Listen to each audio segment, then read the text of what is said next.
Welcome, everyone. We're back for another really interesting talk with Philip. And this one is he's going to flesh out some of the things that he said in part one. And then he's going to introduce some esoteric astrology because he's a master esoteric astrologist. And that's the name of his site. So he's been a student and teacher of the ageless wisdom and esoteric astrology for over 30 years and is the author of several books. He's presented his work at many spiritual institutions and esoteric education groups around the world. And he sees himself as a perpetual traveler, global citizen. And his main method of disseminating his esoteric astrology and ageless wisdom is through his monthly newsletters. And for years, and so many people I know, all of the people from Nature of the Soul that I knew and Seventh Ray, all of that, so many of these people, all for years. When did you start your esoteric astrology newsletter? Back in 2005, the earliest ones, but I've been doing them continuously for the last 20 years now. So that means we've all been receiving them for 20 years.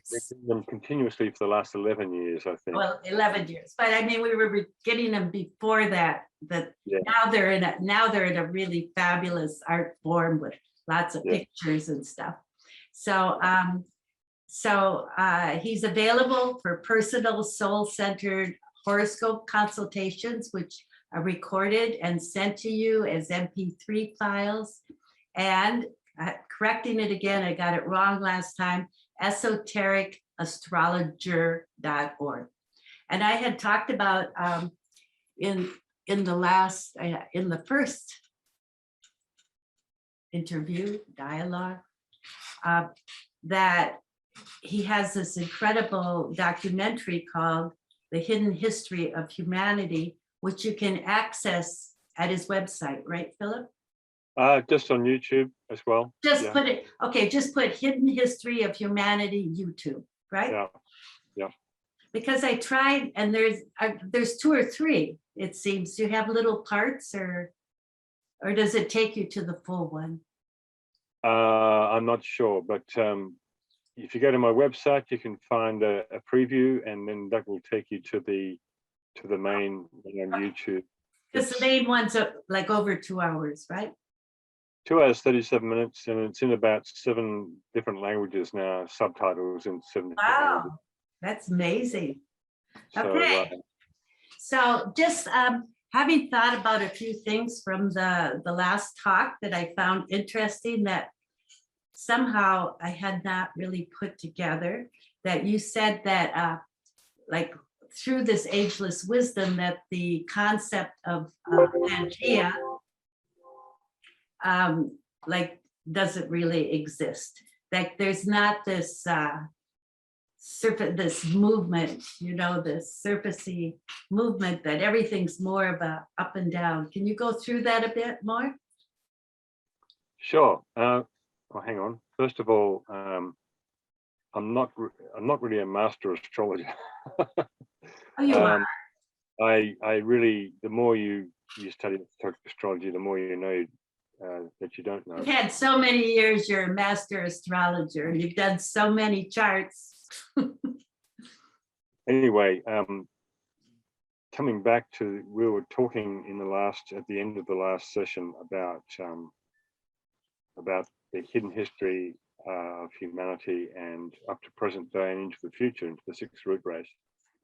And you're touching on Pangea, or what they call Gondwana land theory, where all the continents were joined together and then they drifted apart. And so the bottom part of South America fits neatly into the bottom part of Africa and all that kind of stuff, like a jigsaw puzzle. Mm-hmm. I think that's a completely flawed argument. And I think various theosophists have made some good essays about that and why it's flawed. And I concur with their conclusions about that. plus also in the secret doctrine, which was transmitted to Helena Blavatsky by the Masters of Wisdom, they talk about the continents being raised and sunk many times over millions of years.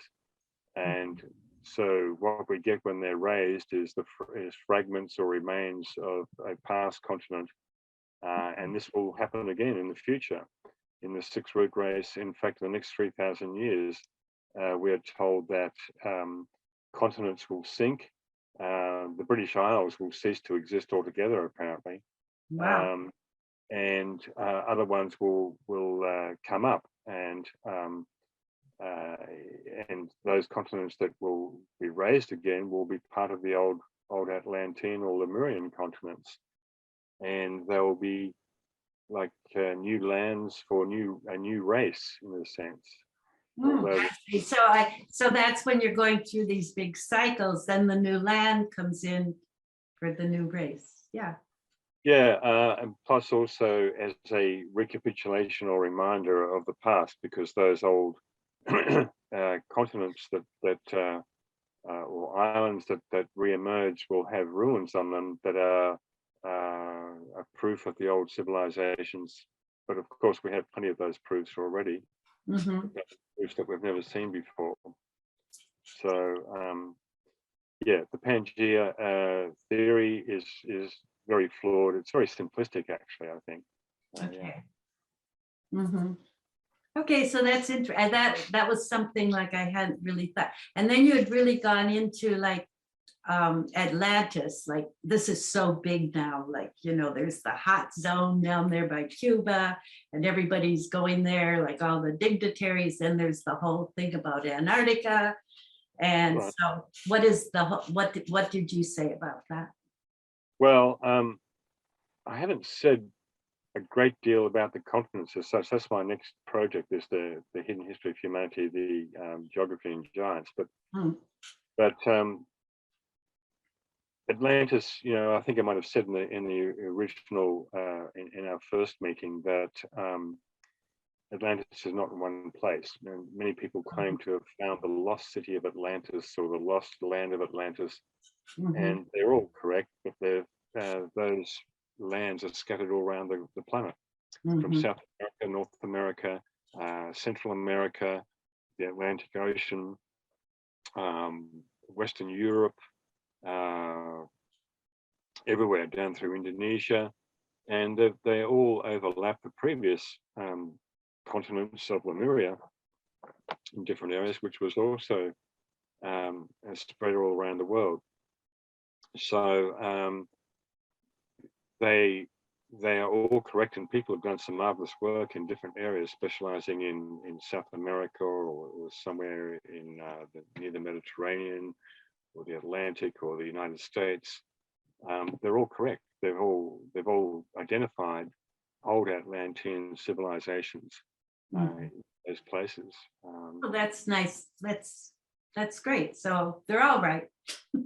They're all right. Seeing a fragment of it, yeah. In terms of claiming that they are the sole discoverer of the lost Atlantis, which many of them tend to do. But Atlantis is probably the most written about subject in history. I read somewhere once that there's been more books written about Atlantis than any other subject. But there seems like there's a new, you know how like the aliens come in and go out, the Atlantis stuff has a real new surge, you know, it seems so many people talk about it. It's one of the great mysteries, and many academics dispute that Atlantis even existed. I think the great thing about the theme of Atlantis is in the realm of mystery and imagination, that it piques people's imagination, and the fact that we have been around for a long time, much longer than exoteric science tells us, which I discuss in some of my essays. On my website, you can find an essay that is called, that is about, what's it called now? It's a lengthy title, but it's about reassessing the chronology that we live by today, and I propose a much longer timeline And that's the heart of my work on esoteric history, is the proposing a different chronology, which is even a bit extreme for many esoteric students and also the New Age archaeologists. So many of whom are aware of my work, but don't really venture too far outside of the bounds of the last 25,000 years. Everything's much neater and easier to handle within that little time frame. Right. But, so when did you go back to, like, can you recap a bit about your time frame? Well, you know, we talked about the last meeting with the individualization process that happened 21.5 million years ago in ancient Lemuria, the third root race. The previous two root races were more in the etheric realm. And we discussed how that individualization process, where the spark of mind, if you like, was imparted to humanity, took about 3 million years to effect between about the third subrace and the fifth subrace of Lemuria, which I call 3.3 or 3.5.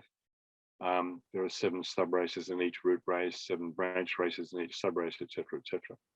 And because of all the timelines that have been given throughout Blavatsky's works and also through Alice Bailey's works, I was able to use those time frames as like signposts along the way along the linear chronology, at least, to show and also some astrology in terms of the zodiac signs that were present at the time of individualization. Leo and Gemini, for instance, were very strong. The energies of Sirius and Venus and Mercury were very strong. And so in the fifth subrace of the third root race, the individualization process had finished, plus also the separation of the sexes from hermaphrodite humanity to male and female, and the processes of reproduction started to take place as they do today. They're the same as they are today, and that those beings were quite gigantic in their size, their physical size. You know, up to 20 meters, if you like, high. They were the same size as the dinosaurs that they fought off and defended themselves from at that time. Even though there had been a massive extinction of those beasts or the animal kingdom just prior to individualization. In fact, that was the individualization process, this electrical energy that was generated around the earth by the so-called Lords of Flame, brought about the death of the dinosaurs, the death of the animal kingdom, including that current human kingdom, that allowed a reincarnation of them to take place, but with causal bodies or souls. And so the beginning of consciousness evolution began at that time. So this from about 18.5 million years ago to about 17 million years ago, it was decided that by the guides of the race, that the planetary center we call Shambhala be established upon the planet as an outpost of the will, if you like, of the planetary logos, or our local god, in terms of realizing the purpose and the plan for humanity. And that was the time when the first initiation schools were set up. And the first yoga for that root race was Hatha Yoga, the coordination of the physical and the etheric bodies, in particular, because these large human beings were quite clumsy and uncoordinated. It's like in a sense, you could say the sort of you could make an analogy with the human created Frankenstein that was awkward and was first created. So it's probably an unfortunate metaphor, but this is 17 million years ago, you're saying? Well, even around about 17.5 million, I think was the figure. There was another exact figure given around that time, you see. Right, but yeah, long time. And so there were candidates for initiation being presented to the initiator at that time, and there were various incidents that occurred too at that time where that have ramifications till today, but I'm not going to go into those today. But nevertheless, soon after that 17 million year period, the first subrace of Atlantis came to being, overlapping the last subraces of Lemuria. And this is the way it goes in terms of time, in terms of root races. There's always an overlap. There's no sort of linear end and linear beginning, because time is spiralic, essentially. And but this new race of Atlanteans was quite different from the Lemurian race, and they were aware of each other, and they fought each other for millions of years, actually. So, but in the meantime, the Lemurians were taught agriculture and fishing and how to build structures and shelter and so forth by the guides of the race, and they developed to quite an advanced degree. But the Atlanteans developed to an even more advanced degree, bearing in mind that the Atlanteans and the Lemurians were all giants at that time, but their stature gradually decreased over a long period of time. And we can draw the analogy with the reptile kingdom, in fact, with the gigantic T-Rexes and so forth of that time. Have shrunk to the size of lizards and crocodiles and dragons and so forth today, like Komodo dragons, and not the dragon myth, but they were around as well. And in fact, probably only recently, a few thousand years ago, in fact. So human stature has decreased in parallel pretty much with the reptile kingdom. And as the consciousness became more refined, then the need for these larger bodies decreased, and they became refined, more powerful, more a greater expression of beauty. We are told at the height of Atlantis that the giants were possessed of enormous magical powers and knowledge and physical beauty and strength. So those archetypes are in the racial memory, and we get that reproduced in the modern Marvel movies today. Yeah. But yeah.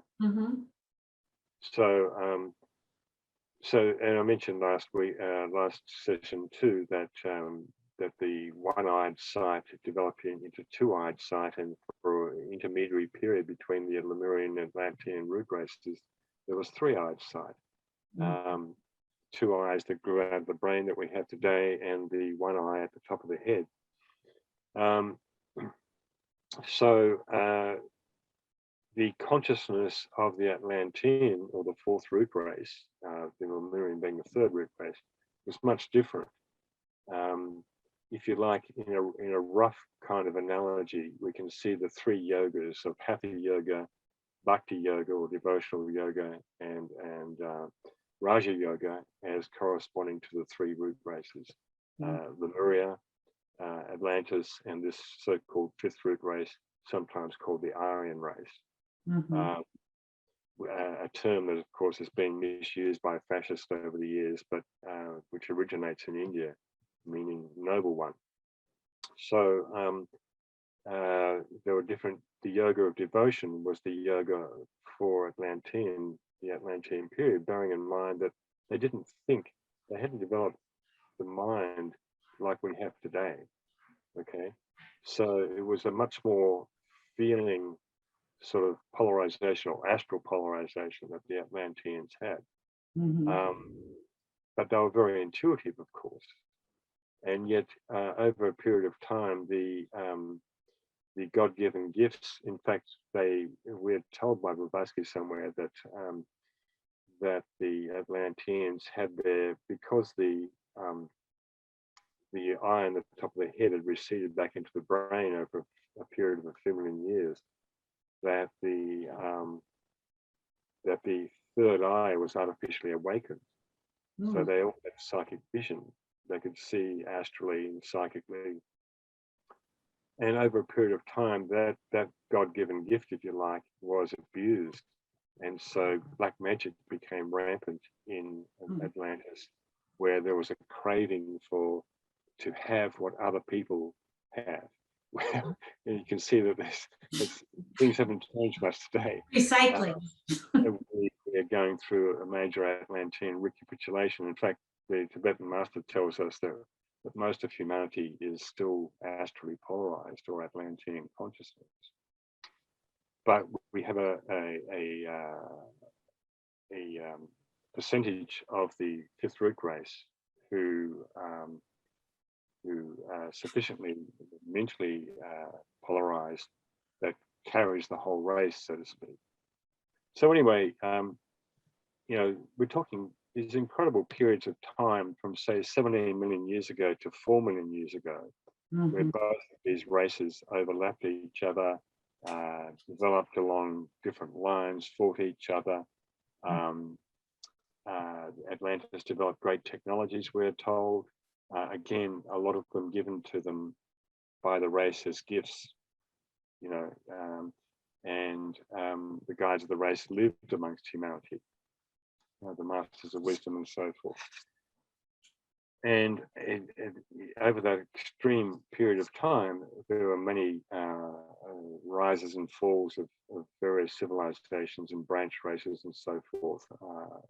We can only imagine in many ways just the things that took place, but we do have a fair bit of information rounded up from the Ageless Wisdom teachings, and also other intuitive authors who have speculated about what life was like in Atlantis.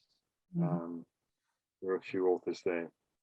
So, but basically, the abuse of God-given powers in Atlantis led to the great schism in the middle of the Fourth Rootrace, the 444, as I call it, the fourth branch race to the fourth sub-race of the Fourth Rootrace, which was also coincidentally the deepest incarnation into matter for the entire globe period, as we call it. And students who are more interested in this will find more detail in my book and in my video about that. So essentially, it was the deepest penetration into or incarnation into matter by the being we call the planetary logos in that root race, because the root races and sub races and so forth are the vehicle of that being's expression, and we are all cells within the body of that being. And so having such a deep incarnation into matter brought up a lot of materialistic thinking and attitudes. And so the hierarchy, the brothers, the Great White Brotherhood of the time said, had to draw a line in the sand to say, this is the way of life, this is the way of materialism, humanity, make your choice. I think I mentioned this last session as well. And this brought about a great conflict, great war. This is 4 million years ago, almost 4 million years ago, which is depicted in the Mahabharata, the great Hindu epic. And an incredibly powerful story of, and I have a clip from Peter Brook, the English director's version of that. He used to have that performed as a 9-hour play in various countries. I think in Australia they did it actually, with a cast of stage actors, very international cast from all countries, from Ethiopia to Japan to Italy and Britain. And because they'd done it or rehearsed it so many times in live performance, when it came to doing the film, they really captured the essence of the Mahabharata, the real spiritual core essence of that story, of which the Bhagavad Gita, of course, is the internal core. And you know, Arjuna's plight on the battlefield is paralyzed in indecision in terms of fighting his own family, with Krishna as his charioteer. Extraordinary story. And I do have a book that's in mothballs at the moment about the esoteric interpretation of that, because it's just every character in it has a role, a significant role to play, that is super symbolic. But anyway, so that conflict, the forces of materialism basically got the upper hand, and the hierarchy had to withdraw and work behind the scenes as they do today. But the plan, as I might have mentioned last week, last session, is that the hierarchy will re-externalize again. Right. And this is for the first time in 4 million years. And you said it's not so far away. And well, it could be in our lifetime. Within the next 80 years, I estimate, and I've got various newsletters which talk about the dates. But this 2025 conclave, that's this once in a century meeting between the Great White Brotherhood and Sanat Kumara in Shambhala, is going to fix a date for the externalization.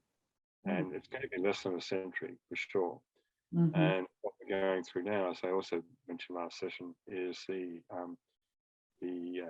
forces of materialism know that this is going to occur and are throwing everything they can to thwart it, to block externalization, because this is something they've known for millions of years as well.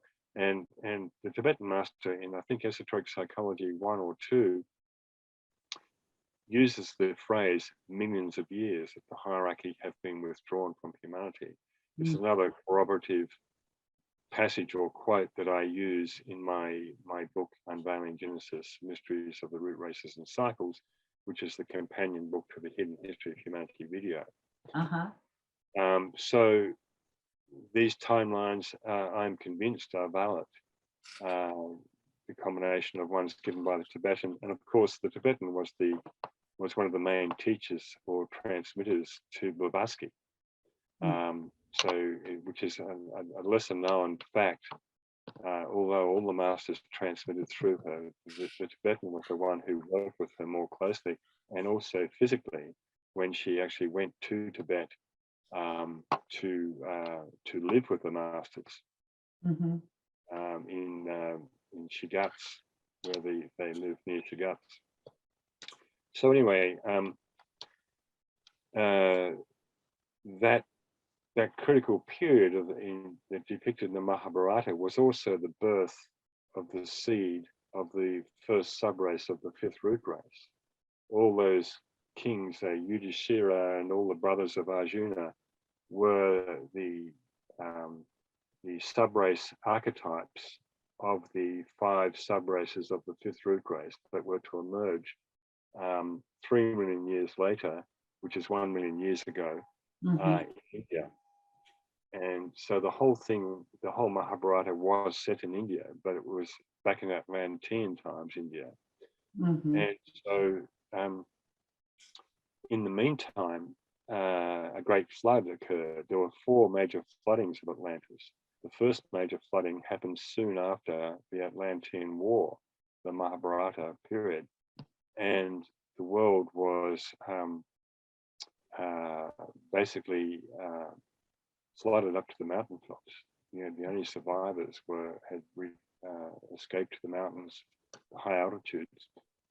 And so here we have the story of Noah in the Bible, which is taken straight from the Hindu teachings and many other traditions of building an ark and rescuing all the animals. But the animals, I think, are more of a metaphor for humanity.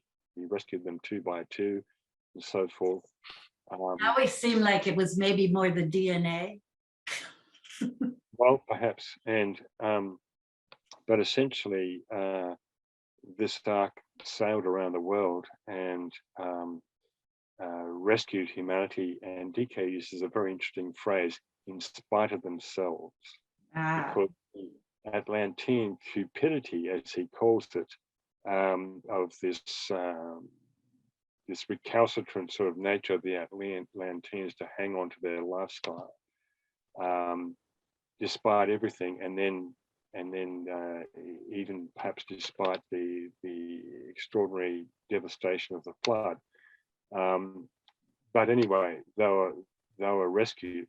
They were scooped up, if you like, by the Manu. Noah was the Manu, or the leader archetype of the Fifth Rootrace, the Vaivasvata Manu, as it's called in the Hindu. And so a very advanced being, you know, the Manu. And retreated to a place in the Himalayas, and also other places mentioned, but I think mainly the Himalayas. And as I discuss in my Unveiling Genesis book, the remnants of the human race included Lemurians as well. There were still Lemurians around at that time. And these are depicted by various biblical characters, by the way. And so in this retreat up in the Himalayas, a new race was blended and integrated, synthesized and reborn as the Fifth Rootrace, that were released, if you like, about 1 million years ago, about 1,050,000. I got an exact date for that, down into Upper India. And that was in the so-called golden age, or the Satya Yuga of the Fifth Rootrace. The destruction of Atlantis occurred in the Kali Yuga of the Atlantean Rootrace. We're in the Kali Yuga. We're in the Kali Yuga. Oh, I see. A spiral. We're in the Kali Yuga now, the Fifth Rootrace. So that's why there's been so much confusion by Hindu scholars, because they think that the Kali Yuga and the start of the Kali Yuga period in 3102 BC was for determined another evolution, whereas in fact it's the Kali Yuga of the Fifth Rootrace. Right. So the Kali Yuga of the Fifth Rootrace was 4 million years ago almost. Yet it was the start of the Satya Yuga, which was overlapping the Satya Yuga of the Fifth Rootrace 4 million years ago. There was the overlap. And so that's what's happening today. We're in the Kali Yuga of the Fifth Rootrace, but this Satya Yuga, or the golden age of the Sixth Rootrace, has already started, I think about 2,000 years ago, perhaps, maybe a bit longer. And it will go for an extraordinarily long period of time. But the manifestation of that race, the first manifestation, we're going to see in about 25,000 years' time in South America as the first subrace of that Sixth Rootrace. So we've just started in on that? The merge? Yeah, we're in the kind of cuspal period of the root races and subraces and branch races. So I think I mentioned last session as well that the USA is a bridge between the fifth subrace of the Fifth Rootrace and the sixth subrace of the Fifth Rootrace, and which will be the seed for the Sixth Rootrace proper in South America. But I'm jumping ahead a bit in the future. So going back a bit, we have the golden age of the Hindu subrace of the Fifth Rootrace 1 million years ago. And around about 860,000 years ago, we had the second Atlantean flood. Another purging and purification was needed, because we still have in those earlier subraces of the Fifth Rootrace, still the old subraces of Atlantis overlapping, and all the wrong practices and wrong living and focus and so forth that were still extant. And of course, the stature of the giants was still quite big. So, but you could roughly say that every 200,000 year period from about 800,000 years ago was the birth of the subsequent subraces of the Fifth Rootrace. So around about 860,000 years ago was the birth of the Egyptian second subrace of the Fifth Rootrace, a very special race that has completely disappeared. And I think a couple of other places like Cambodia were part of that, the Cambodians, the ancient Cambodians. And then you have the third subrace of the Fifth Rootrace, which was the Semitic, the Arab Semitic. And you have the Manu of that subrace, what's his name? Abraham, the Jewish patriarch.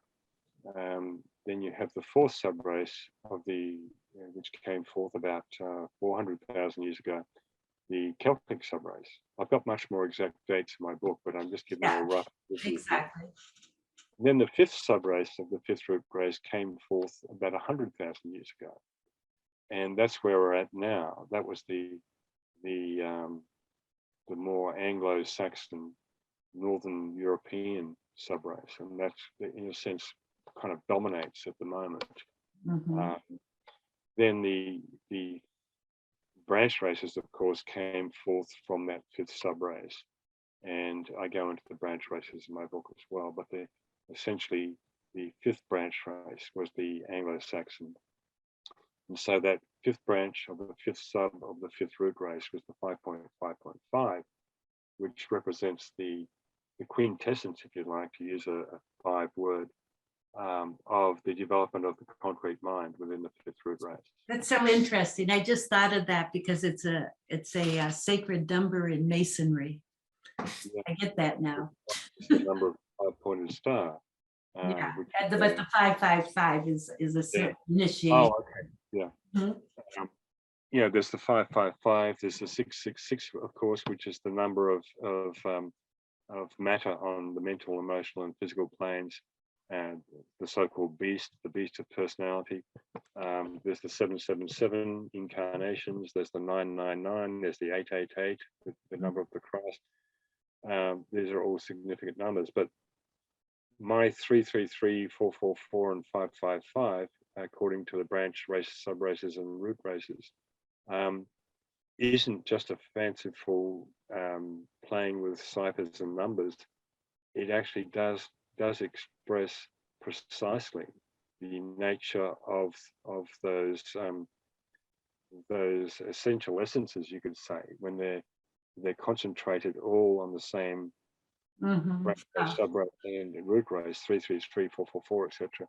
They do express the best and the worst, if you like, of those races. So the 555, for instance, at the moment, the shadow of that race we are seeing today in the planetary dweller on the threshold, the great shadow of humanity, arrogance, pride, mental pride, and all those kind of things, is the Fifth Rootrace dweller, the dweller fella, as I like to call him, that we are facing in all Western countries, but which is essentially anchored in the United States at the moment.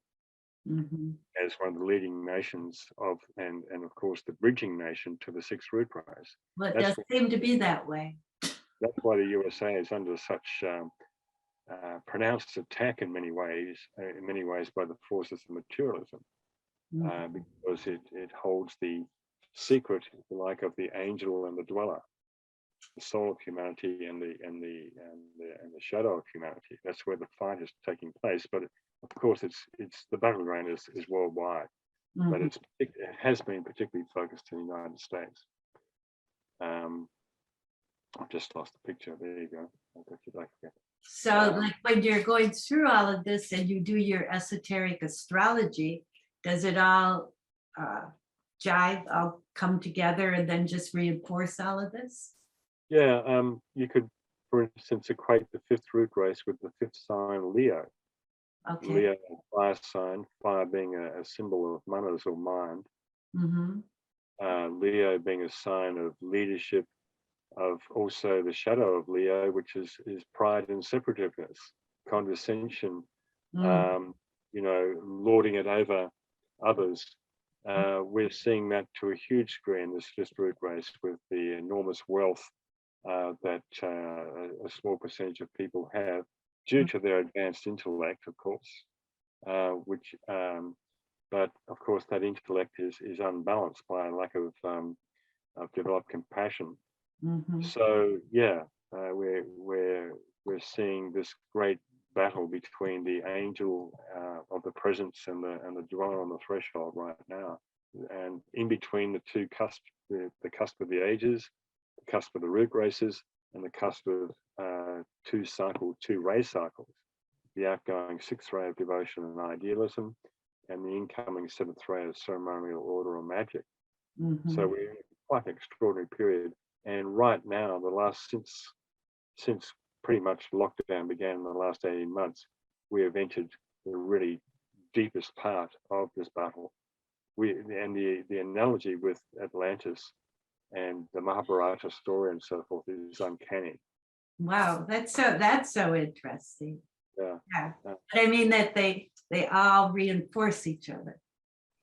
the same materialistic forces that were ranged against the forces of light are all in play right now. In fact, have been since World War One and Two. This Mhm. is three phases. We're in the third phase. I always propose that this is the Third World War taking place in the mental plane. Hopefully, it doesn't go down to the physical plane.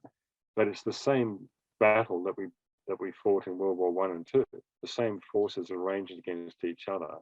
Mm. The forces of light versus the forces of materialism, and we're really battling it out now. And the esoteric community, I think, has been caught by surprise on this, and many of them, in my mind, and I've addressed this via various newsletters, have not been able to perceive what is actually taking place. In fact, many of humanity cannot imagine that these forces would be so ruthless and cruel in terms of their manipulation of humanity. But this is what's happening right now. Mhm. And so we find that many people are going along um, or who basically believe what they're being told and are going along with the whole thing. Well, there seems to be such a wedding also of AI with it. I mean, the coldness and the, like machine more than bio, more mechanical. Yes. And Does that go along with Atlantis? Well, you could say that the God-given gifts that were taken away from the Atlanteans, Mhm. human beings are rediscovering in their own right. Now, there are many Atlantean technologies, for instance, to do with sound and so forth, that are re-emerging or being rediscovered, but by human intellect and not being a gift from the gods, so to speak. Oh, yeah. Which is a great thing, of course. But the point of least resistance is going to be a selfish misuse of those things, those powers. Mhm. And of course, we're in a strong subcycle of the third ray of active intelligence at the moment, which was a ray that was strong in the third root race, Lemuria. And that third ray rules all of AI, and as does the fifth ray, which corresponds to the fifth root race, the fifth ray of science or intellect. So Right. the combination of the fifth and third rays in this fifth root race is we're seeing an incredible abuse of the combination of all those things. Of course, we've developed many great technologies and industries in the last few hundred years, from the industrial revolution to the technological revolution, that have made with transportation and Right. all the various things that have been invented. It's going in But a different direction now, well, seems. there's an attempted hijack taking place, Mhm. essentially by the founders of the WEF, for instance, the World Economic Forum, and other bodies around the world, as we all know, who, because of their polarization, intellectual polarization and their scientific foundation, their vision is for AI or technology to merge with humans. Right. But it's completely unalloyed with any compassion. It's, as you say, cold and calculating Mhm. and distant. There's a certain detachment that these people have Yeah. because they don't really have any feelings. Mhm. Many of whom I think are sociopaths, psychopaths. Mhm. And that sounds like an extreme thing to say, but when you really look into some of these people, you really wonder. Yeah. um, so, I mean, this whole theme of psychopaths and sociopaths is part of the shadow of the Fifth Rootrace. So Well, we're we seeing. have to start to wrap up, so maybe we could, this is a perfect place. No, Well, so just, so we've barely touched on the history, but essentially there's a wide sort of overview of the Fifth Rootrace development, the Atlantean development, and the things that we're working with right now are to do with the recapitulation of the Atlantean period and working through that. mm, Um, the fact is that the Great White Brotherhood will return.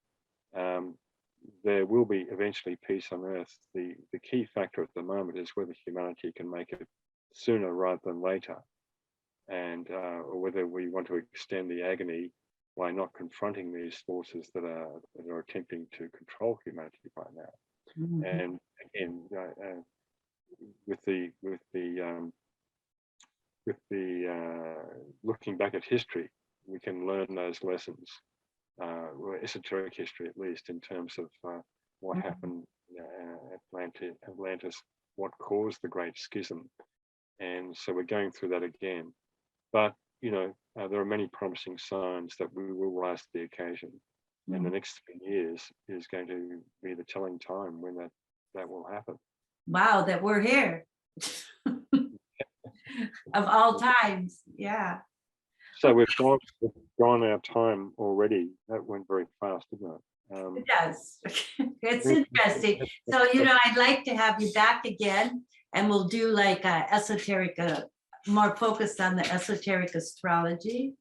Sure. And then down the line, I also want to do something about archaeological wars, because I think that's such a big thing, happening now, like just like the Iraqi war. The first thing we looted was the museum for Right. cuneiform tablets. They're looking for stuff like for Yeah. ancient Hermetic knowledge, yeah. You said you had a couple of other questions at the end. Have you asked them Oh, yet? so this is just one, I'm doing research on that, and I thought you're the perfect person, and it's just like Very outside of good. all Well, of I this. don't know much about all that, but I can certainly comment where possible. Yeah. But anyhow, all these pictures of these gods from Babylonia, Sumer, even in Göbekli Tepe now, they all have that little purse, it's a little square purse. Oh yes, yes. And then Well, even in Göbekli Tepe now, and one of the pillars, it's yeah, just the purses that they unearthed in Turkey are strung. What do you think is in those purses? I don't know. I know But that there's sacred geometry. I mean, the but I half did know circle. that the Acadians are part of one of the branch races of the first sub-race of the Fifth Rootrace. The very ancient, about 900,000 years ago in my chronology. The Babylonians, more around about 600,000 years ago, Mhm. part of the third sub-race, the Semitic sub-race. But they all overlap each other, of course. So, but I have far more detail about that in my book. But of course, the Akkadians have been, or the Sumerians, I should say, I meant to say, not the Akkadians, the Sumerians with the Mhm. hand, Mhm. and wonderful sculptures and Right. carvings and that they've left behind. Rumored by many to be an alien race, come here to help kickstart humanity again. And Blavatsky does allude to these things, these possibilities in her writings. Hmm. She talks about beings that came and keep revisiting the planet every 25,000 years and leaving their monuments behind. But Things like wasn't that kind of looked at that period of like kind of chimeras being the combination? Yeah,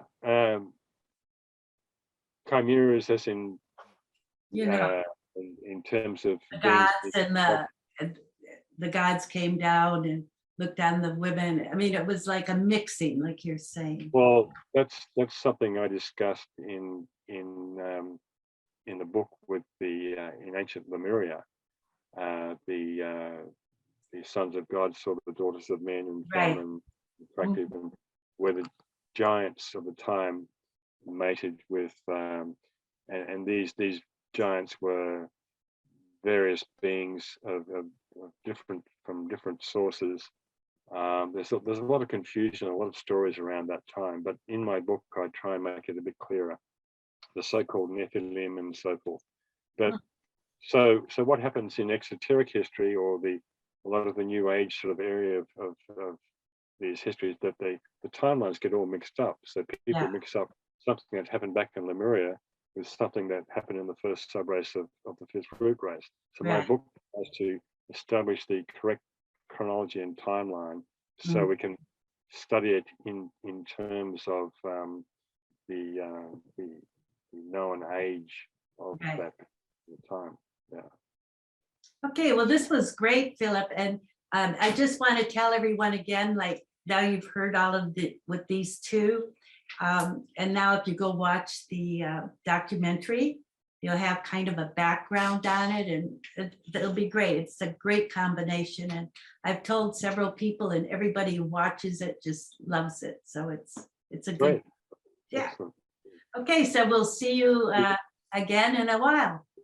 Thank you so much for all your research and wisdom and putting it together. It's great. Thank you. Thanks so much. And we'll see all of you in a week. So let me, something came on here. Okay, let me.